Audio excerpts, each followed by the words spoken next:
언니, 저도 제 인생이 있어요. 그동안 오빠를 위해. 야, 지현이 수진의 말을 가로막았다. 내가 뭘 안다고? 과연 이 가족에겐 무슨 일이 있었을까요? 이야기 시작 전 구독과 좋아요는 많은 힘이 됩니다.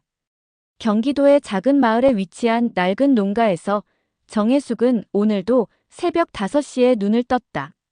남편이 세상을 떠난 지 벌써 3년째. 그녀는 홀로 두 자녀 준호와 수진이를 키우며 농사와 품팔이로 생계를 이어가고 있었다. 아침 안개가 아직 거치지 않은 논밭에서 정혜숙은 허리를 굽혀 벼 포기를 살펴보며 하루를 시작했다. 거친 손으로 흙을 만지며 올해 농사에 대한 걱정을 했다. 비료값은 올랐는데 쌀값은 제자리였고 아이들 학비와 생활비를 생각하면 머리가 아팠다. 엄마, 아침 다 했어요. 고등학생인 수진이가 부엌에서 소리쳤다. 정혜숙은 서둘러 집으로 돌아가 아이들과 함께 소박한 아침을 먹었다. 대학생인 준호는 서울에서 공부하며 아르바이트로 용돈을 벌고 있었지만 여전히 등록금과 생활비가 부담스러워 고민이 많았다. 수진아, 공부 열심히 해야 한다.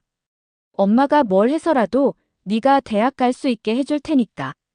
정혜숙은 딸의 머리를 쓰다듬으며 말했다. 수진이는 성적이 우수했지만 사교육비가 부담스러워 혼자 공부하는 일이 많았다. 오후에는 이웃집 농사일을 도우러 갔다. 하루 품삯 5만 원이라도 아이들에게 조금이라도 더 나은 것을 해주고 싶었다. 저녁 무렵 집에 돌아와서는 준호에게 안부 전화를 걸었다. 밤이 되어 아이들이 잠든 후 정혜숙은 작은 탁자에 앉아 가계부를 정리했다. 빠듯한 살림살이를 계산하며 내년 준호의 등록금을 어떻게 마련할지 고민했다. 그녀의 꿈은 단순했다. 자식들이 자신처럼 고생하지 않고 당당하게 살아가는 것이었다.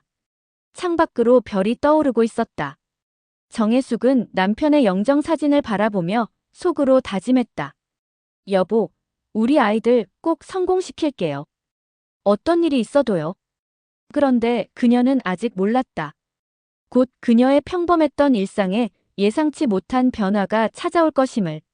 10년 뒤 5월의 어느 화창한 오후, 정혜숙이 마당에서 고추 모종을 심고 있을 때 낯선 승용차 한 대가 마을 입구에 멈춰 섰다. 정장을 차려입은 중년 남성이 차에서 내려 그녀의 집을 향해 걸어왔다. 혹시 정혜숙 씨 댁이 맞습니까? 부동산 중개인임을 밝힌 그는 정중한 어조로 말을 꺼냈다. 마을 재개발 사업과 관련해서 중요한 얘기가 있어 찾아뵈었습니다. 정혜숙은 흙투성이인 손을 앞치마에 닦으며 어리둥절한 표정을 지었다. 재개발이라니, 이런 시골 마을에 무슨 일이 일어나는 것일까? 중개인은 가방에서 서류 뭉치를 꺼내며 설명을 시작했다. 이 지역이 신도시 개발 예정지로 선정되었습니다. 정부에서 추진하는 대규모 택지 개발 사업이죠. 그의 말에 정혜숙의 눈이 커졌다. 대개 집과 논밭을 포함한 이 일대 토지 보상금이 예상보다 훨씬 높게 책정되었습니다. 서류를 펼쳐 보이며 그가 말한 금액은 30억 원이었다. 정혜숙은 그 숫자를 몇 번이나 다시 확인했다. 30억. 그녀가 평생 만져보지도 못한 돈이었다. 하루 품삯 5만 원으로 계산하면 6만 일을 해야 하는 금액이었다. 정말입니까? 정혜숙의 목소리가 떨렸다. 중개인은 고개를 끄덕이며 관련 서류들을 자세히 설명해 주었다. 토지평가서, 보상계획서, 이주 일정표까지 모든 것이 공식적으로 작성되어 있었다. 그날 밤 정혜숙은 잠을 이룰 수 없었다. 30억이라는 돈으로 할 수 있는 일들이 머릿속을 맴돌았다. 준호에게 사업 자금을 주어 꿈을 펼치게 해줄 수 있고 수진이에게는 원하는 대학에 갈 수 있도록 충분한 교육비를 지원할 수 있었다. 그동안 경제적 부담으로 포기했던 것들을 모두 해결할 수 있는 기회였다. 이제 정말 아이들에게 좋은 어미가 될 수 있겠구나. 그녀는 남편의 영정사진 앞에서 혼잣말을 했다. 하지만 마음 한구석에서는 묘한 불안감이 스쳐 지나갔다. 너무 큰 행운이 갑자기 찾아온 것은 아닐까 하는 의구심이었다. 다음 날 아침, 정혜숙은 서울에 있는 준호에게 전화를 걸었다. 아직 구체적인 계획을 말하지는 않았지만 곧 좋은 소식이 있을 것이라고 귀띔했다. 수진이에게도 이제 내가 하고 싶은 공부 마음껏 할 수 있을 거야 라며 희망적인 말을 건넸다. 하지만 정혜숙은 아직 몰랐다. 이 거대한 행운이 가져올 예상치 못한 시련들을. 정혜숙이 30억 원의 보상금 소식을 준호에게 전한 지 사흘 후 예상치 못한 반응이 돌아왔다. 준호는 서울에서 바로 차를 몰고 내려와 어머니를 만났다. 엄마, 이건 정말 대박이에요. 준호의 목소리에는 흥분이 가득했다. 이 돈으로 제 사업을 확장하면 진짜 대기업과 경쟁할 수 있어요. 지금이 절호의 기회라고요. 준호는 이미 IT 회사에서 과장으로 승진해 안정적인 월급을 받고 있었다. 강남의 30평 아파트에서 아내 김지현 그리고 두 아이와 함께 넉넉하지는 않지만 중산층다운 생활을 하고 있었다. 하지만 그에게는 더 큰 꿈이 있었다. 며칠 후 며느리 지현이 정혜숙을 찾아왔다. 명품 핸드백을 들고 단정한 옷차림을 한 그녀는 시어머니에게 다가가 정중하지만 계산된 미소를 지었다. 어머니, 준호 오빠가 말씀드렸죠? 이번 기회를 놓치면 안 돼요. 지현은 의자에 앉으며 차근차근 말을 이어갔다. 저희가 사업을 키우면 어머니도 수진이도 모두 더 좋은 삶을 살 수 있어요. 지현은 미리 준비해온 듯 구체적인 계획을 설명했다. 사업 확장으로 연 매출 몇 억을 올릴 수 있고 그러면 온 가족이 더 큰 아파트로 이사해서 함께 살 수 있다는 것이었다. 아이들은 더 좋은 학원에 보내고 정혜숙도 편안한 노후를 보장해드릴 수 있다고 했다. 어머니, 지금 수진이가 대학을 못 간 것도 결국 경제적 문제잖아요. 저희 사업이 성공하면 수진이 유학도 보낼 수 있어요. 지현의 목소리는 점점 설득력 있게 들렸다. 하지만 정혜숙은 뭔가 석연치 않은 느낌을 지울 수 없었다. 지현의 말은 논리적이었지만 그 속에서 자신과 수진이보다는 준호와 지현의 이익이 우선되는 것 같았다. 생각해볼게. 정혜숙이 조심스럽게 말하자 지현의 표정이 미묘하게 변했다. 어머니, 너무 오래 생각하시면 기회를 놓칠 수도 있어요. 요즘 부동산 시장이 어떤지 아시잖아요? 지현의 말에는 은근한 압박감이 담겨 있었다. 그날 밤 정혜숙은 뒤척이며 잠을 이루지 못했다.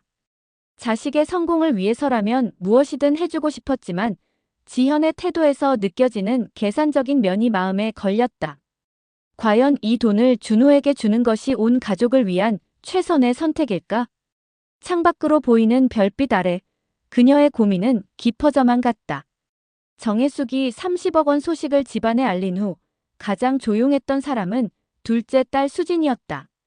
20대 중반인 수진은 고등학교 자퇴 후 검정고시를 치르고 곧바로 마을 인근 공장에서 일하며 어머니를 도우고 있었다.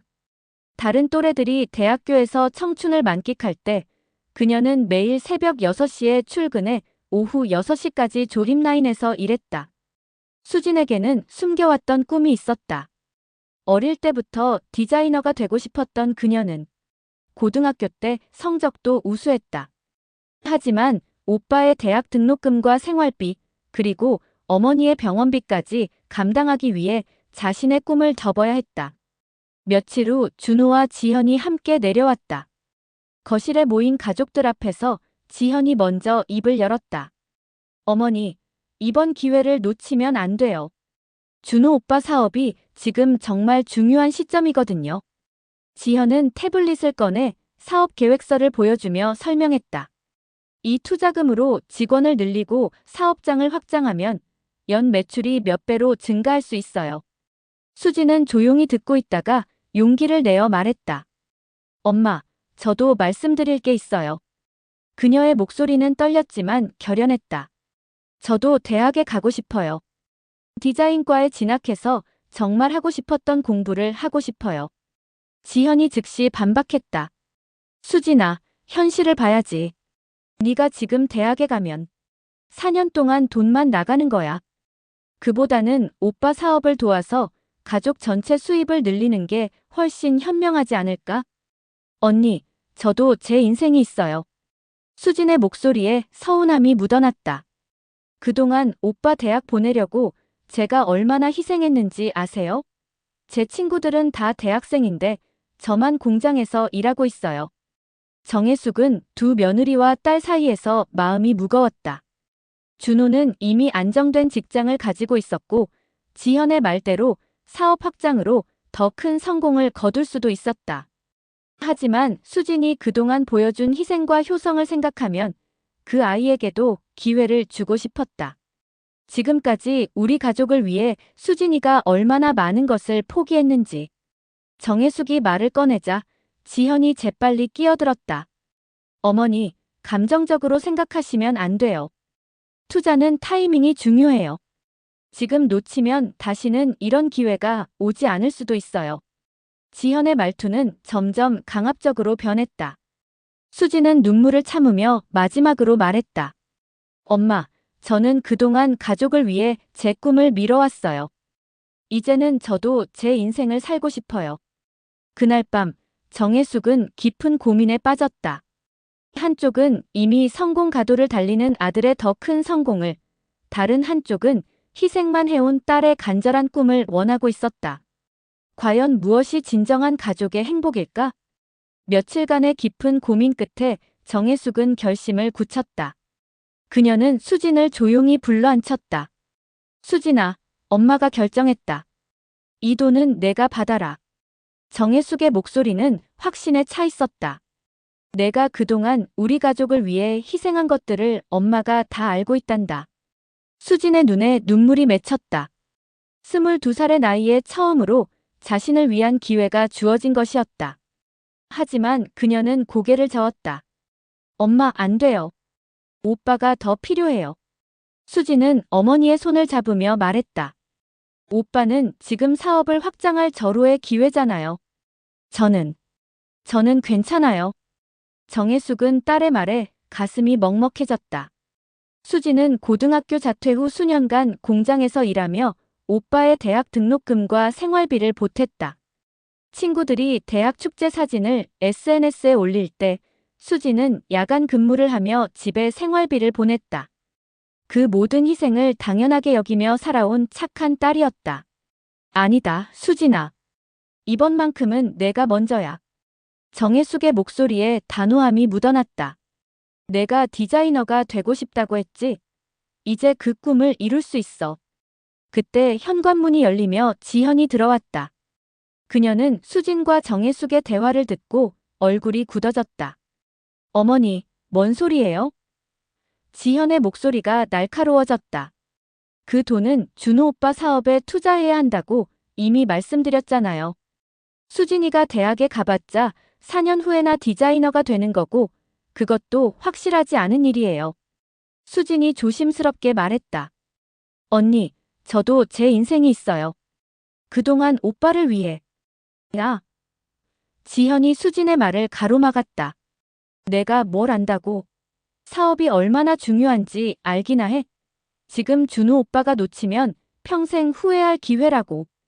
정혜숙이 일어서며 단단한 목소리로 말했다. 지현아, 그만해라. 내 돈을 누구에게 줄지는 내가 정하는 거다. 어머니. 지현의 목소리가 높아졌다. 어떻게 그러실 수 있어요? 준호 오빠는 어머니의 아들이잖아요.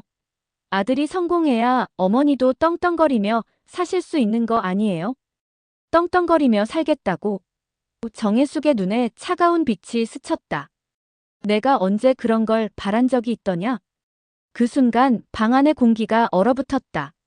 수지는 어머니와 올케 사이에 끼어 어쩔 줄 몰라 했고 지현은 자신의 말이 선을 넘었다는 걸 깨달았지만 이미 늦었다.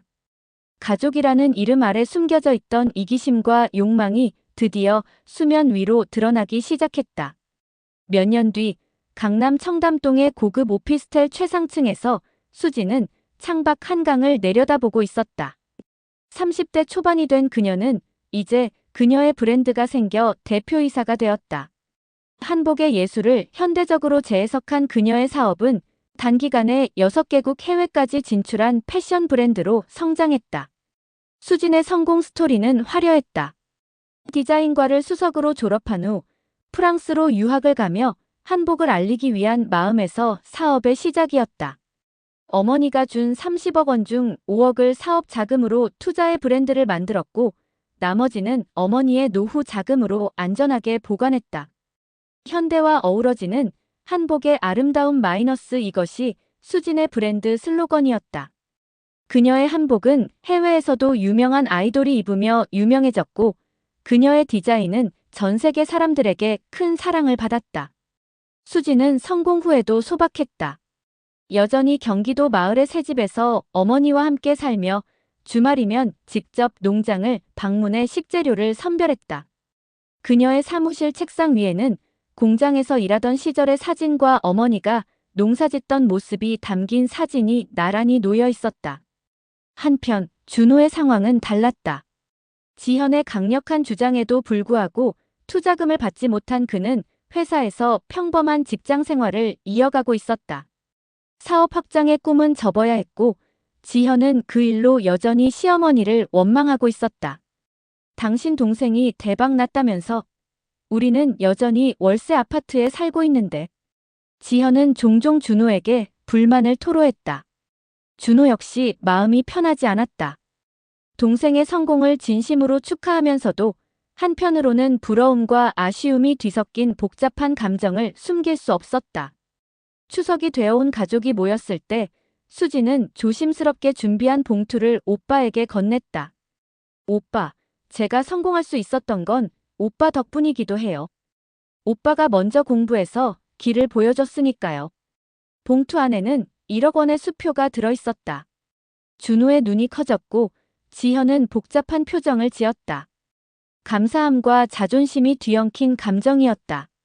정혜숙은 그 모습을 지켜보며 조용히 미소 지었다. 자신의 선택이 옳았다는 확신이 들었다. 희생하는 마음을 가진 사람에게 기회를 준 것이 결국 온 가족에게 행복을 가져다 준 것이었다. 수진의 성공 소식이 알려진 지 몇 달 후 준호는 심각한 고민에 빠져 있었다. 회사에서의 승진 기회는 막혔고 창업에 대한 꿈은 자금 부족으로 계속 미뤄지고 있었다. 그런 그에게 동생의 성공은 부러움과 동시에 자극이 되었다. 어느 날 저녁 준호는 용기를 내어 수진에게 전화를 걸었다. 수진아, 오빠가 부탁할 게 있는데. 준호의 목소리에는 평소와 다른 겸손함이 묻어났다.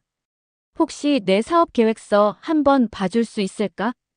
수진은 의외의 제안에 잠시 놀랐지만 기꺼이 오빠를 도와주겠다고 했다.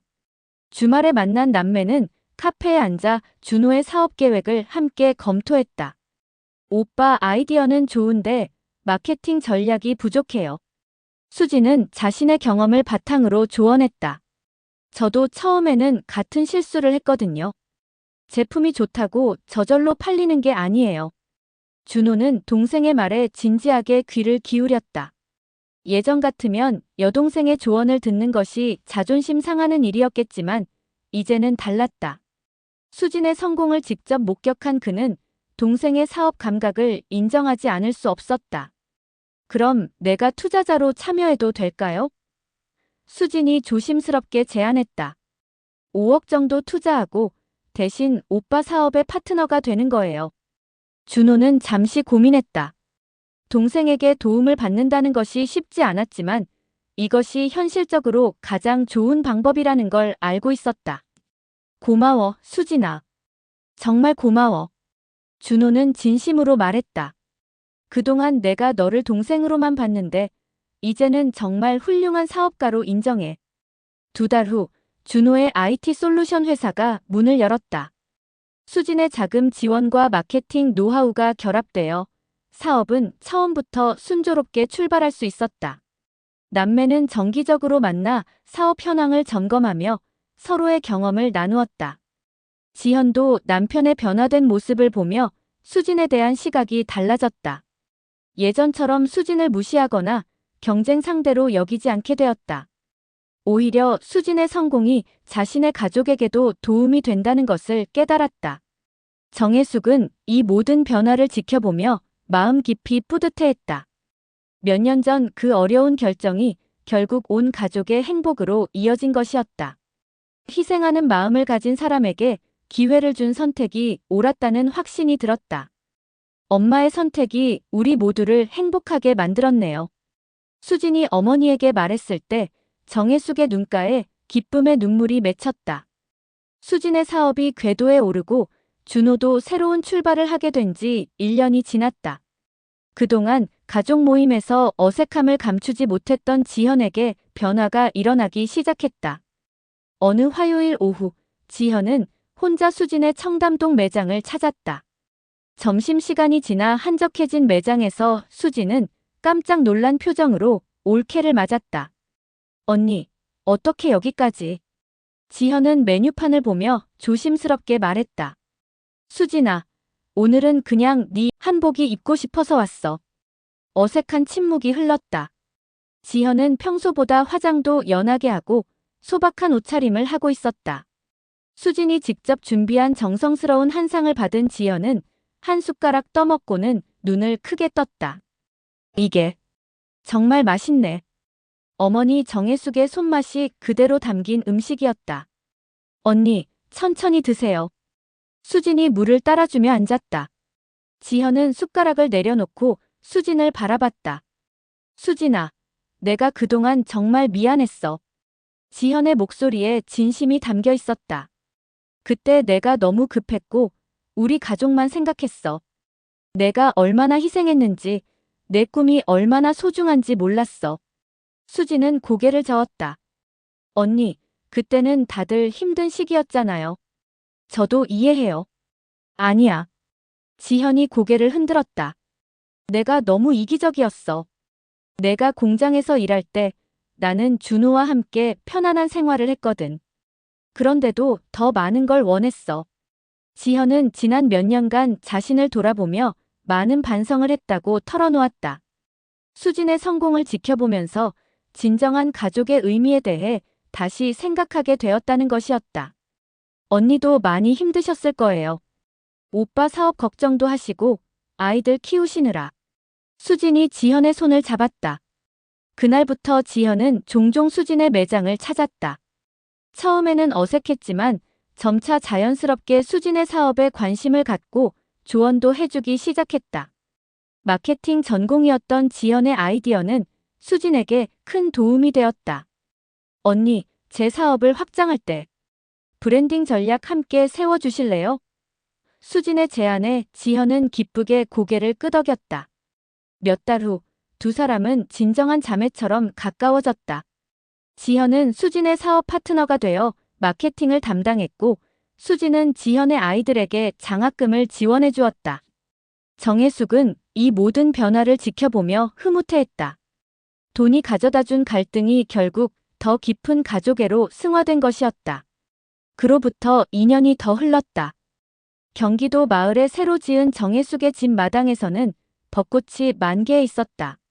수진이 선물한 이 새 집은 한옥의 정취를 살린 모던한 주택으로 정혜숙이 평생 꿈꿔왔던 안락한 보금자리였다. 주말마다 온 가족이 모이는 이곳에서 정혜숙은 손자 손녀들과 함께 텃밭을 가꾸며 여유로운 시간을 보내고 있었다. 더 이상 새벽부터 밤까지 일하지 않아도 되는 삶이었다. 할머니, 이 토마토 정말 달아요. 준호의 큰아들이 방금 딴 토마토를 베어 물며 환한 웃음을 지었다. 정혜숙은 손자의 머리를 쓰다듬으며 흐뭇하게 웃었다. 거실에서는 수진과 지현이 나란히 앉아 노트북을 보며 새로운 사업 계획을 논의하고 있었다. 수진아, 이번 신제품 기획 정말 좋은 것 같아. 미국에서 반응도 좋고. 지현이 진심 어린 칭찬을 했다. 언니 덕분이에요. 언니가 마케팅해주지 않았으면 이렇게 성공할 수 없었을 거예요. 수진도 화답했다. 한편 준호의 IT 회사도 순조롭게 성장하고 있었다. 수진의 초기 투자와 조언 덕분에 안정적인 기반을 다진 그는 이제 20명의 직원을 둔 중견기업의 대표가 되어 있었다. 동생아, 다음 주에 새 사무실 이전하는데 축하 화환 보내줘도 될까? 준호가 수진에게 장난스럽게 말했다. 오빠, 화화는 무슨? 제가 직접 케이터링 준비해드릴게요. 수진이 웃으며 대답했다. 저녁 식사 시간, 온 가족이 둘러앉은 식탁에서 정혜숙은 감격스러운 마음을 감출 수 없었다. 몇 년 전 그 어려운 결정 이후 가족들은 각자의 자리에서 성장했고 서로를 진심으로 아끼며 지지하는 관계가 되었다. 여보, 우리 아이들 이렇게 잘 자랐어요.